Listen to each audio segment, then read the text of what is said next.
Nossa, as galinhas têm me dado um trabalho, rapaz. Nossa, não sei o que fazer mais não.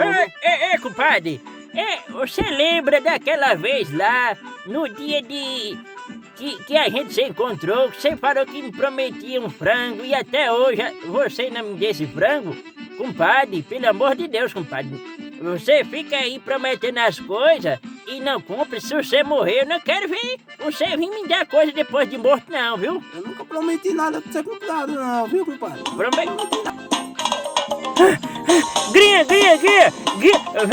vem pra cá, desgramado, fica aí escapulindo direto. Pega o porco, compadre, pega o porco. Como é que pega, compadre? Depois fica só saindo direto.